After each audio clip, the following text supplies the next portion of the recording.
सरकार 3 साल तो पूरे जरूर की, मगर इन 3 साल में सरकार का जो गोल्डन पीरियड था वो कोरोना की वजह से बहुत अधिक प्रभावित हुआ।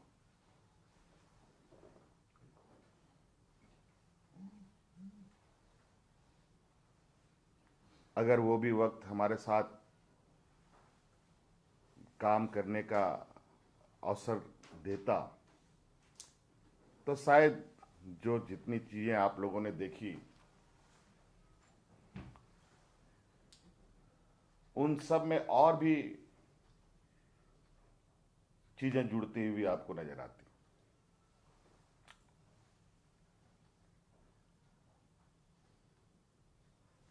फिर भी इस चुनौती को स्वीकार करते हुए हम लोग आगे बढ़ते रहे और जो आप अभी देख रहे होंगे तो मुझे लगता है कुल मिला जुला करके साल भर की ही उपलब्धि आप इसको मान के चल सकते हैं।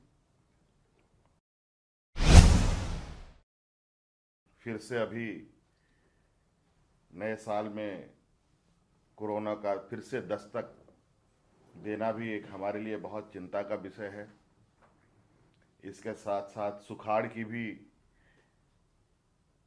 मार हमें पड़ी है। ऐसे विपरीत परिस्थिति में और ऐसे चुनौती भरा वक्त में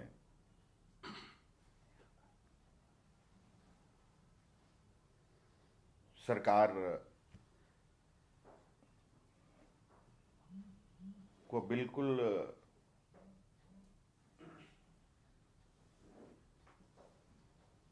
राज्य के 3.25 करोड़ लोगों को अपने ध्यान में रखकर काम करना, मुझे नहीं लगता है कि 20 वर्षों में इतना चुनौती भरा वक्त किसी सरकार को मिला होगा। फिर भी हम इनसे ना हतोत्साहित हुए, ना हमारे लक्ष्य से डगमगाए, ना हम लक्ष्य से डगमगाए, ना हमारा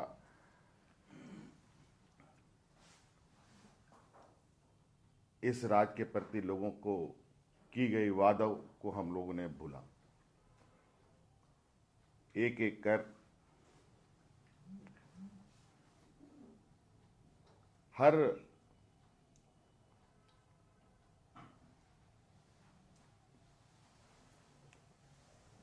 योजनाओं को तो हम लोगों ने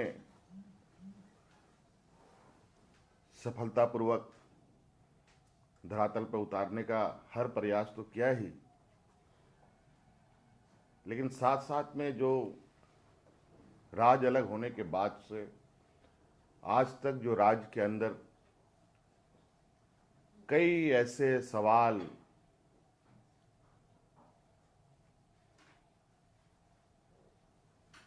उलझे हुए थे, उनको भी सुलझाने का काम किया गया।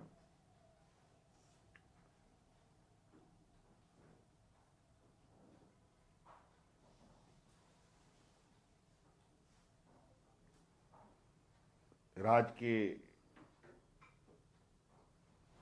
गांव, किसान, मजदूर, बेरोजगार, महिला, पुरुष, बूढ़े, बुजुर्ग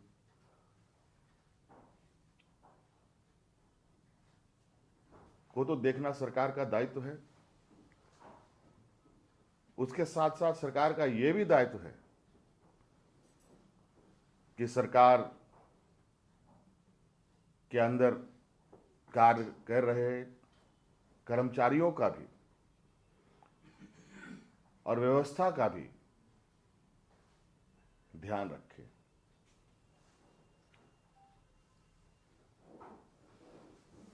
आज सरकार की व्यवस्थाओं से लेकर सरकार की योजनाओं तक बड़ी तेजी से कार्यपालिका के कार्यशैली में आपको बदलाव दिखेगा काम करते हुए।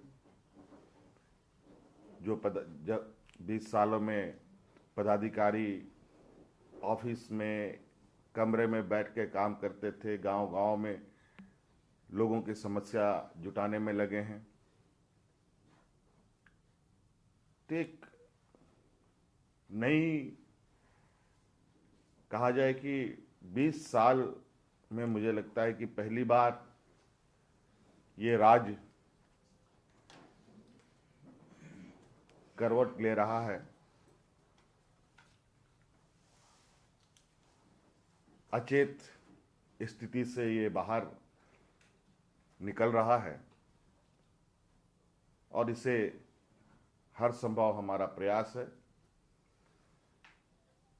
इसको अपने पैरों पर खड़ा करें और देश के अग्रणी राज्यों के पायदान में ले जाके खड़ा करें। 20 वर्षों में या राज अलग होने के बाद कोई ऐसा वाकया या कोई ऐसा घटना या कोई ऐसा योजना या कोई ऐसी सोच या कोई ऐसी दिशा आप नहीं बता पाएंगे जिससे आपको लगे या आप अंदाजा लगा सकें कि राज्य को गति देने में, सर्वांगीण विकास में उसकी भूमिका हो। आज कई ऐसे चीजें हैं जो आप देखेंगे और महसूस करेंगे कि उन सब दिशा से, उन सब योजना से, उन सब राह से आने वाले भविष्य में इस राज्य की एक अलग छवि बन के उभरेगी और इस राज्य को और इस राज्य के लोग अपने हुनर, अपनी दक्षता, अपने काबिलियत के बल पर, अपने मेहनत के बल पर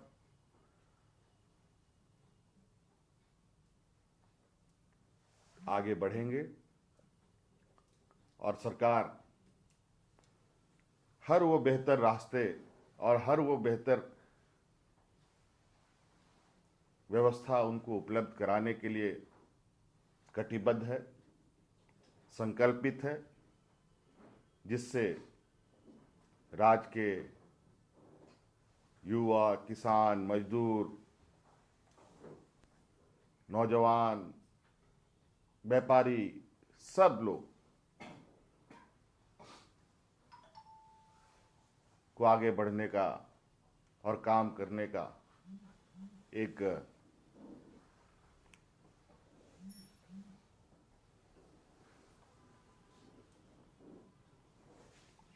खुला और सुरक्षित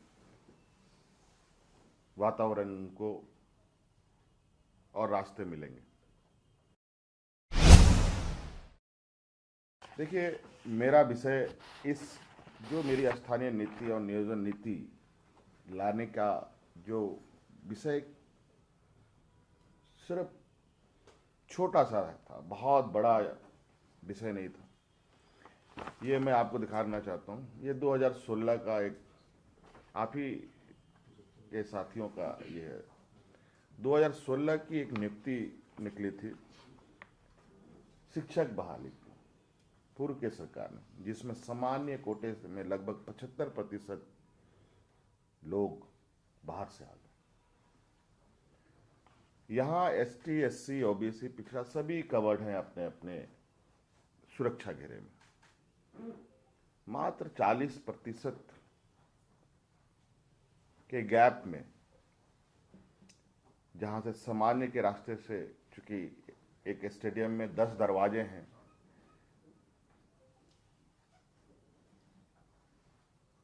तो 9 दरवाजे तो सुरक्षित हैं। एक दरवाजा है जहां से गोलमाल होने का संभावना है। हमें वहां एक मजबूत प्रहरी लगाने की हमारी मंशा थी। लोग कहते हैं मैं हेमंत सोरेन बाहरी भीतरी का राजनीति करता है, आदिवासियों का राजनीति करता है, तो ये आदिवासी का राजनीति का नमूना नहीं है। मैं यहाँ के हर वर्ग की हक अधिकार सुरक्षित रखने का, और ये हर राज्य के सरकार की जिम्मेवारी भी है। और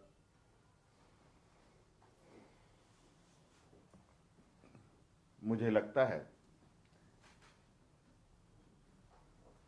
इस जिम्मेवारी को सभी राज्य बड़ी मजबूती से करते भी हैं।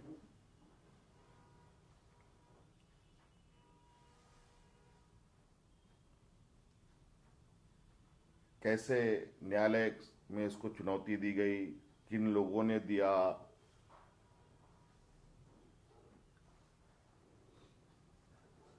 क्या षड्यंत्र था इसके पीछे, मैं इस पर नहीं जाना चाहता। इस पर बहुत बातें होगी। अब चूंकि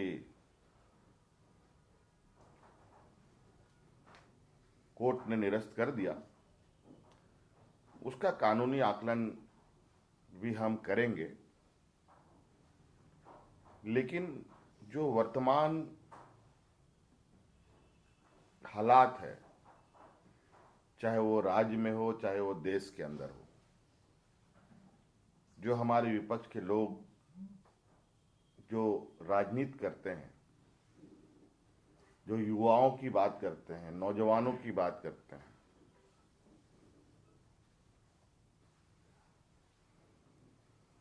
आज अगर आप देखें ग्रामीण क्षेत्र के नौजवान किन क्षेत्रों में सबसे अधिक नौकरियां पाते थे, या तो वो आर्मी में जाते थे,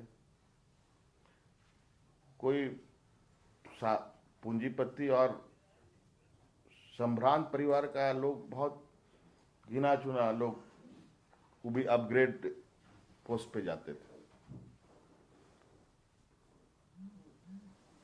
सेना में लोग जाते थे, रेलवेज में जाते थे, बैंकों में जाते थे, ऐसे ऐसे कंपनियों में हमारे ग्रामीण क्षेत्र के नौजवान बड़े पैमाने में रिक्रूट होते थे। लेकिन आज वो सारी नौकरियों की क्या हालत है? हमारे देश के नीति निर्धारणों में जो नीति निर्धारण करते हैं हमारे विपक्ष के लोग, इनको बताना चाहिए।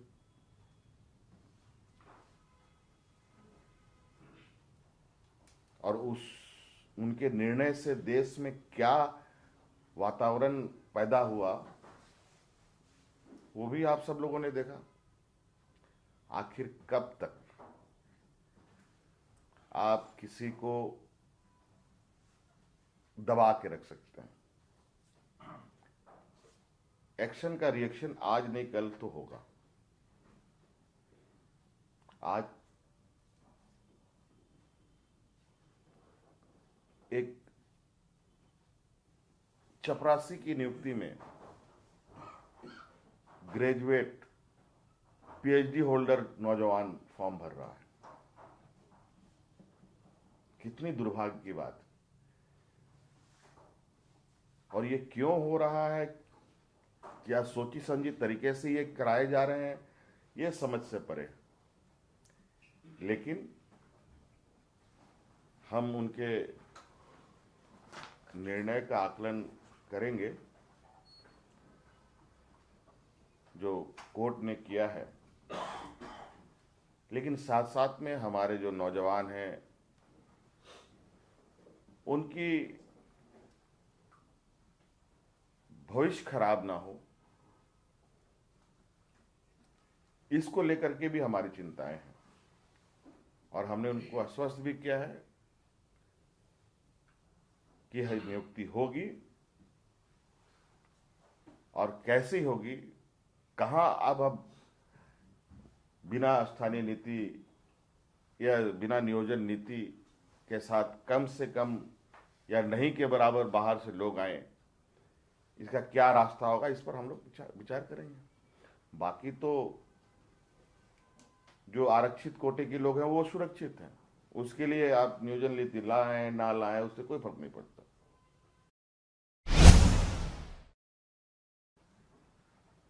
यहां बहुत सारे ऐसे चीजें हो चुकी हैं जिसको हम दोहराने के पक्ष में नहीं है।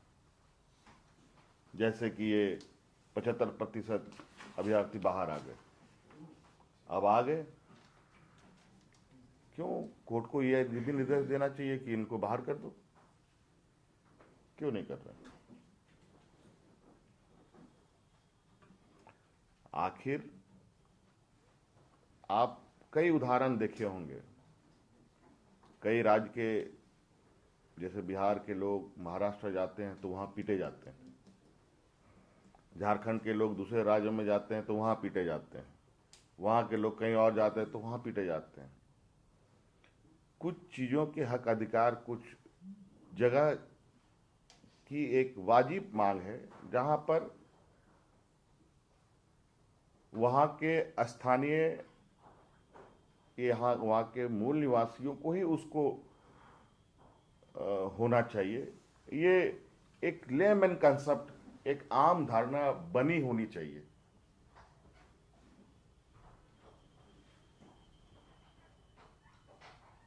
ये कोई संविधान, नियम, कानून की बात नहीं है, ये एक आम धारणा होना चाहिए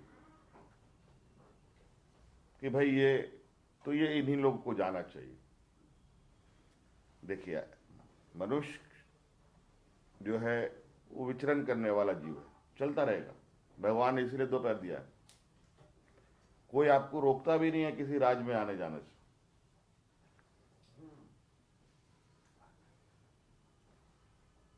मैं हमेशा एक उदाहरण बोलता हूं,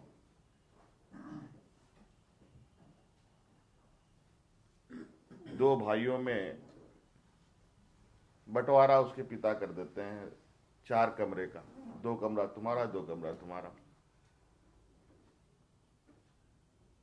और दोनों भाई साथ साथ रहते हैं। शादी ब्याह में एक भाई उससे बोलता है मेरा कमरा, एक कमरा दे दो यार, मेहमान आए, वो भी दे देते हो खुशी खुशी। आप भी मांगते हो, वो भी दे देता है खुशी खुशी। लेकिन जब भाई जो कमरा बंटवारे में मिला है वो कमरा उसको दोबारा ना दे तो अपना ही भाई उसको उसके साथ झगड़ा करता है। ये मनुष्य स्वभाव है कि नहीं? जब 3rd 4th ग्रेड में भी इस राज्य से बाहर के लोग आने लगे तो इससे बड़ा दुर्भाग्य इस राज्य का और क्या हो सकता है? और ये कुछ चीजें हैं जो एक मानवता ये के साथ भी सोच के आदमी चलता है, लेकिन शायद इनको लगता है कि कानून के दरवाजे खटखटाएंगे या कानून के अंदर रहेंगे। आज कानून में गरीब, आदिवासी, दलित, पिछड़ों का सुनने वाला कौन? कितने जजेस हैं आदिवासी, दलित, पिछड़ा? हमको बता दीजिए।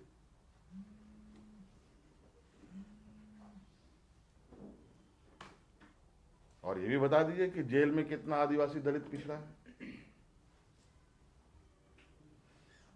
आज ये लोग संविधान में शक्तियां उनको दी गई है, उसको संरक्षित की गई है, उसके बावजूद ये नहीं बढ़ पा रहे हैं। इसके पीछे क्या वजह है? आज रेलवे का प्राइवेटाइजेशन, बैंकों का प्राइवेटाइजेशन, मोटा मोटी सैनिकों का भी प्राइवेटाइजेशन, अब संविधान में आपको आरक्षण मिले ना मिले कोई फायदा नहीं, खत्म हो गई आपकी आरक्षण। तो हर सरकार अपने लोगों को, अपने राज्य के लोगों को उनके अधिकार देने के अपने अपने तरीके बनाने का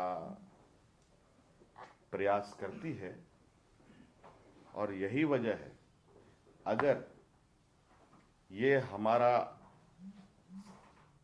जो बिल हमने पास किया था, इस बिल को हम लोगों ने 9वीं अनुसूची में डालने का क्यों कहा,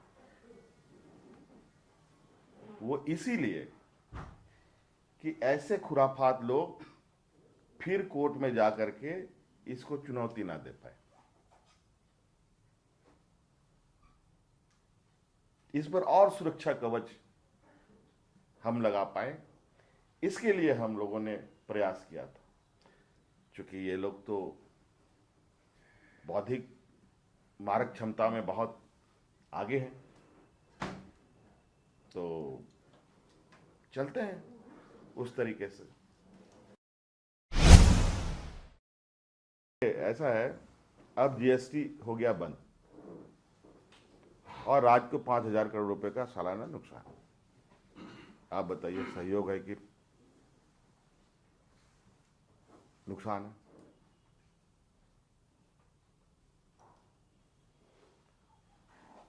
झारखंड देश का सबसे पिछड़े राज्यों में से है, झारखंड बिहार। क्या हम इसको महाराष्ट्र गुजरात के साथ कंपेयर करके चलेंगे तो फिर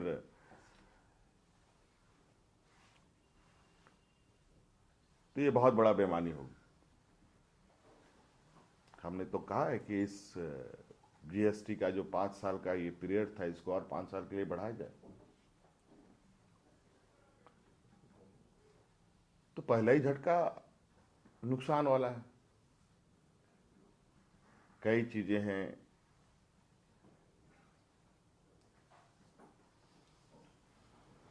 अब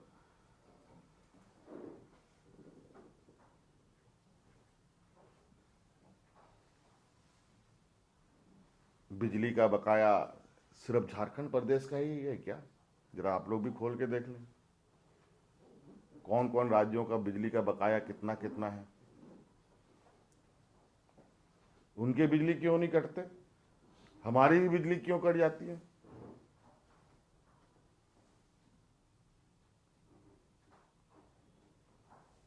तो कई सारी चीजें हैं, कई चीजें राजनीतिक नजर से भी लोग देखते हैं।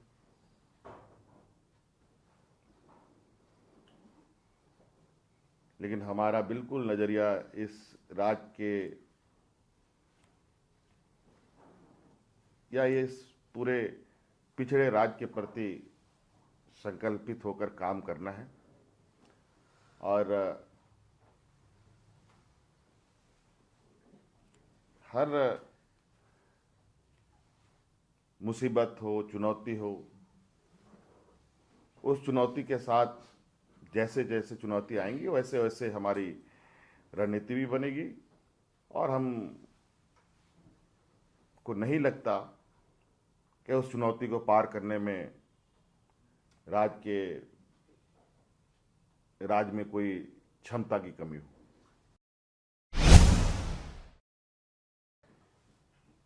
किसी एजेंसी का कन्विक्शन रेट कितना है?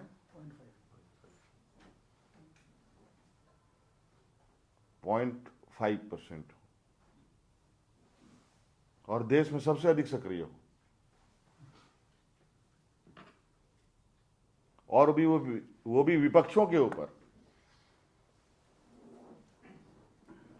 अब वो भी आंकड़े आप लोग के पास है, मुझे बताने की जरूरत नहीं है। अभी सब आंकड़े कहें मैं कितना लेके घूमूंगा कि विपक्षों पर कितनी कार्रवाई हुई है, पक्षों पर कितनी कार्रवाई हुई है।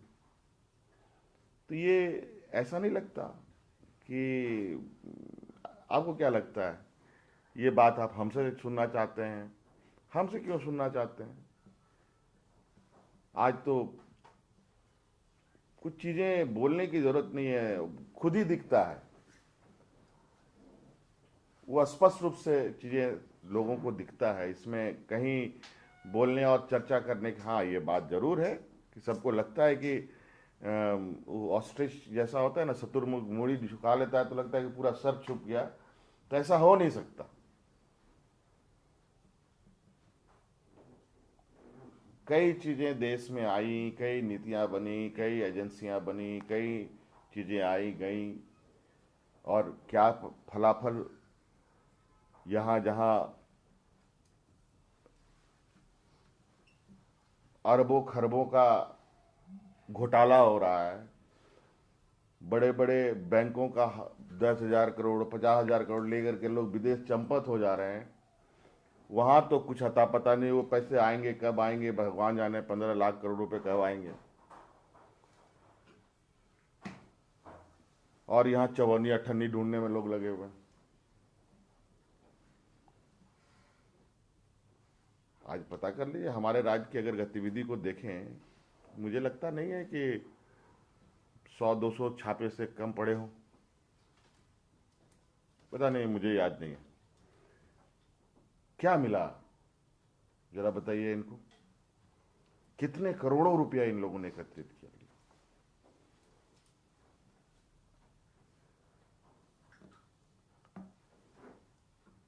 हाँ, मिला जरूर कुछ पैसे कहीं कहीं, लेकिन पता चला कि वो तो भारतीय जनता पार्टी के लोग रहे, तो छोड़ दिया, जैसे मिला वैसे चले गए। तो भाई, हम लोग गरीब गुरुआ मजदूर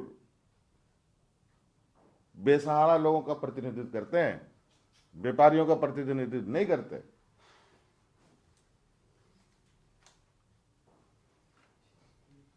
तो इनको लगता है कि अगर एजेंसी हैं, ईमानदारी से काम कर रहे हैं, तो मुझे कोई गुरेज नहीं, आप बिल्कुल स्वतंत्र रूप से पूरे राज्य में घूमिए, लेकिन गलत तरीके से, गलत ये करके आप चीज़ों को करेंगे, इंटरप्रिटेशन करेंगे, तो हमारा भी आपत्ति है इस विषय पर। देखिए, हम लोग किसी के प्रेशर व्रेशर में नहीं आते हैं। हम लोग को प्रेशर किस चीज का, भाई जरा बता दो। अब बताओ, आप ही हमें प्रेशर क्या चीज का? अगला चुनाव जीतने का। अब अगला चुनाव, अब देखो, सरकार में तो पिछले बार यही थे, फिर वो आज कहां है? उनकी कश्ती लग गई नदी किनारे, हम तो नहीं थे। और अभी 2024 में क्या होगा नहीं होगा, वो तो उस समय की बात है। जो काम मुझे 2024 में करना चाहिए, ये वो कह रहे हैं, लेकिन इनको कौन बताएगा? इनको जो 2000 में करना था उसमें तो ये किए नहीं।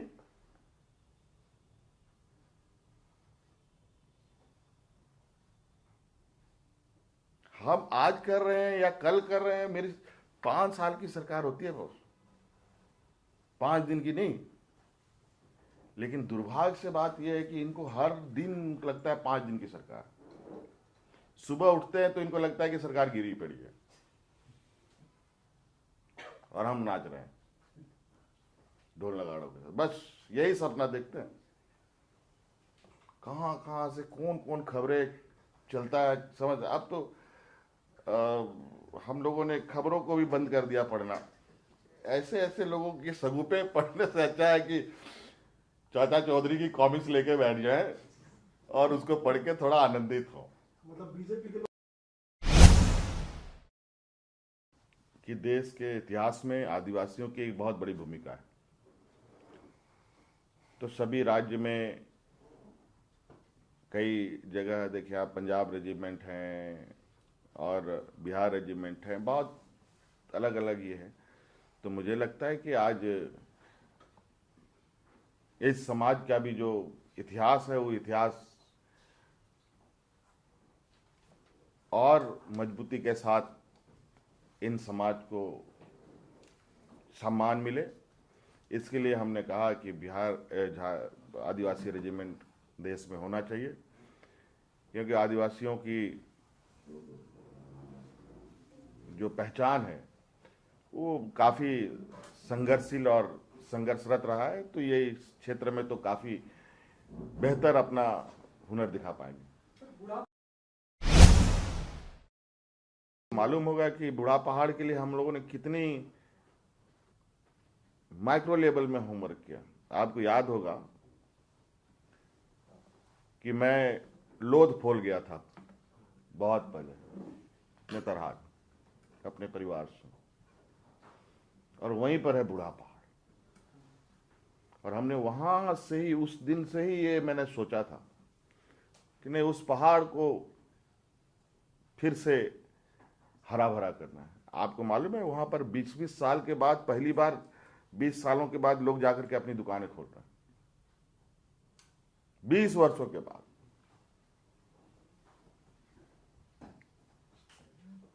और चूंकि वक्त का अभी ये नहीं था कि हमको समय नहीं मिलने की वजह से, नहीं तो मैं खुद किसी दिन बूढ़ा पहाड़ जाऊंगा, और हमने कहा हुआ है प्रशासन को, मैं कभी भी किसी भी दिन अचानक बूढ़ा पहाड़ जा सकता हूं। तो ये ऐसी बात नहीं है कि आज किसी क्षेत्र पर हम लोग गंभीरता के साथ काम नहीं कर रहे हैं। क्या ये माना जाए कि झारखंड के सभी क्षेत्र जो है नक्सल मुक्त हो गए? देखिए, ये कहा जा सकता है कि अब जो नक्सलों का मनोबल था वो अब काफी हद तक टूटकर बिखर चुका है। अब बिखरे हुए चीज, कहीं ये टुकड़ा छोटा, कभी वहां टुकड़ा, छोटे छोटे छोटे छोटे चीजों में ये हुए। अब इन्हें ये अब दोबारा जुड़े नहीं, ये हम लोगों का प्रयास है। और ये टुकड़े हैं, इनको भी अब बिल्कुल अब पूरा सरकार का पॉलिसी है, बिल्कुल आप मुख्यधारा में आए, स्वागत है, सम्मान के साथ सरकार आपके साथ पेश आएगी। और अब खून खराबा और इन सब का जगह राज्य में नहीं होना चाहिए। और चूंकि राज्य में आप सुन भी रहे होंगे, हालांकि अभी आपको दिखेगा नहीं, बहुत इतना जल्दी चीजें बदलाव साल भर में, जो क्षेत्र जो टूरिज्म का क्षेत्र है उस पर हमारा बहुत ज़्यादा फोकस है, जिसको लेकर हम आगे बढ़ रहे हैं। तो आज उन सब क्षेत्रों को बढ़ावा देने के लिए तो स्वाभाविक रूप से है, राज्य के अंदर ऐसे वातावरण के लिए कोई जगह नहीं होनी चाहिए। देखिए, जहाँ तक कानून व्यवस्था की बात है, कानून व्यवस्था, लॉ एंड ऑर्डर खत्म हो गया। कुछ लोगों का, जो हमारे विपक्ष का कहना है, आप लोग भी सुनते हैं और उनकी बातों को एकदम हाईलाइट कर देते हैं। विधि व्यवस्था चौपट होती तो आप लोग सड़कों पर नहीं निकल पाते। विधि व्यवस्था खराब होने का मतलब ये होता है कोई सड़क पर चलने की स्थिति पे नहीं होता। मेरा ये समझ है, शायद मैं गलत कि सही हूं, ये आप लोग आकलन करें।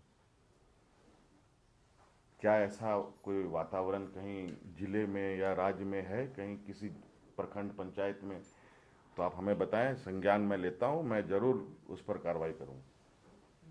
कहीं कोई लोग चल नहीं पा रहा है, घर से निकल नहीं पा रहा है,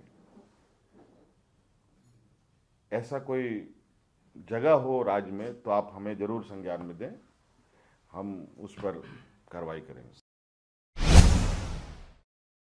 जहां तक महिला उत्पीड़न की बात है, ये एक बहुत विचित्र स्थिति है आज देश भर में। ये झारखंड में हो रही है तो मुझे भी सोचना चाहिए, निश्चित रूप से ये जिम्मेवारी है। लेकिन जो और भी राज्य में हो रहे हैं, तो उस राज्य में भी ये बात विचारणीय है।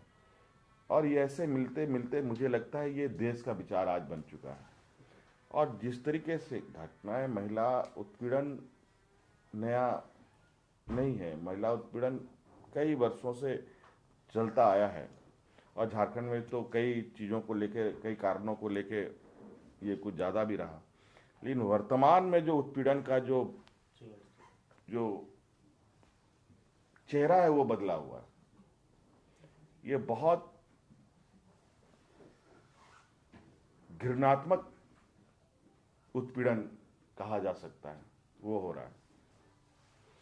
ये देश में सबके लिए चर्चा का विषय होना चाहिए। कहीं ना कहीं समाज के अंदर कुछ ऐसे विकृतियां खड़ी हो रही हैं जो सिर्फ मेरे लिए नहीं, आप सब लोगों के लिए भी चुनौती है। लोगों ने ना लक्ष्य तय किया, ना कोई दायरा बनाया था। हम लोगों ने पहले ये संकल्प लिया है कि राज्य को अग्रणी राज्य के पायदान में ले जाके खड़ा करना है। पहली बार खेल नीति ऐसी बनी है जहां बच्चों को सीधी नियुक्ति मिल रही है। साथियों, पहली बार खेल पदाधिकारियों की नियुक्ति हुई है। पंचायत में खेल मैदान बन रहे हैं। कई स्टार्टअप के हॉकी के ग्राउंड तैयार हो चुके हैं। और आज आप देख रहे हैं देश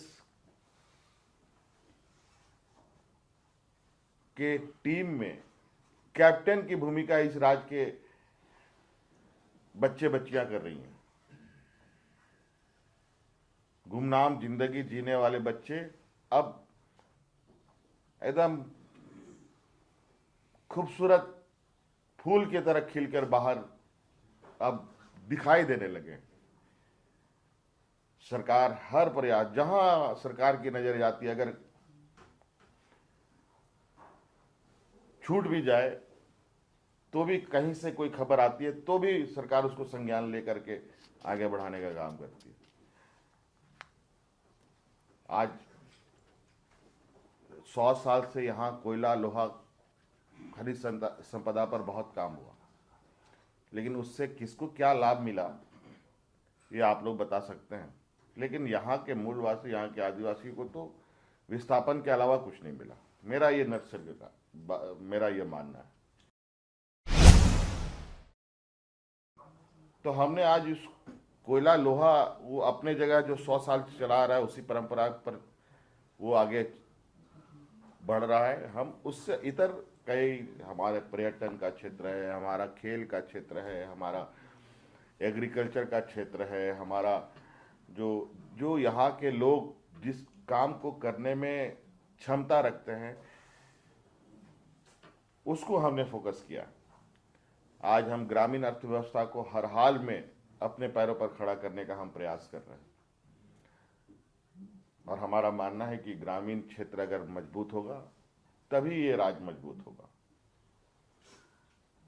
और कई ऐसी चीजें हैं, आज आप 20 साल राज्य अलग होने के रिकॉर्ड को उठा के देखिए, और ये 3 साल का रिकॉर्ड के चंद पन्नों को उठा के आप देखेंगे तो आपको बिल्कुल स्पष्ट नजर आएगा कि वर्तमान सरकार और तत्कालीन सरकार किस मंशा से काम करती थी। कि 20 सालों में मंत्री का, मुख्यमंत्री का, विधायक का घर घिरा होता था अपनी मांगों को पूरा कराने के लिए। और बेचारे जो भी धरना प्रदर्शन करने वाले लोग हैं, बदले में मांग तो उनकी पूरी होती नहीं थी, लेकिन लाठी डंडा खूब मिला। लेकिन आपने देखा इस सरकार में सड़कों पर लोग मंत्री, मुख्यमंत्री का घर घेराव करते हैं, उसको रंग लगाने के लिए, गुलाल लगाने के लिए, मिठाई खिलाने के लिए, आभार प्रकट करने के लिए। इतना सुंदर दृश्य यूं ही नहीं बनता, इसके लिए बहुत मेहनत लगती है, विश्वास जितना पड़ता है। और मुझे पूरा विश्वास है क्योंकि सरकार जो भी होती है, अगर राज्य की जनता की भावना के विपरीत उसकी सोच जाती है तो वो अच्छा नहीं होता। देखो, ऐसा है कि अब तो हम भी थक गए, भूल गए कि ऐसा भी कुछ था। लेकिन ये बड़ा आश्चर्य की बात है कि महामहिम के पास आया हुआ पत्र, अब तो ये भी है कि पत्र आया है कि नहीं आया है, अब ये भी एक सस्पेंस कह सकते हैं। इसकी क्या सत्यता है एग्जैक्ट तो राजभवन ही बता सकता है। हमने पहले भी कहा, हमने तो हाथ जोड़कर उनसे आग्रह किया है, अगर गुनहगार हैं तो सजा दो, अगर गुनहगार नहीं है तो बिल्कुल हमें आशीर्वाद दो। लेकिन ये किस वजह से वर्तमान लिफाफा का कहानी जाके कहाँ अटक गया है, ये कहना बड़ा मुश्किल है। अब इस विषय पर मैं बहुत ज़्यादा टिप्पणी नहीं कर सकता। काम, लक्ष्य, राह सभी सधे हुए हैं। हमें उन राह पर मजबूती से चलना है और इस राज को ले चलना है।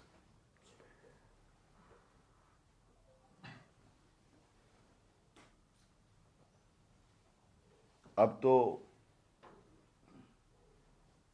राज की बागडोर हमारे हाथ में, और इस राज को और इस राज के लोगों को, नौजवानों को पूरा विश्वास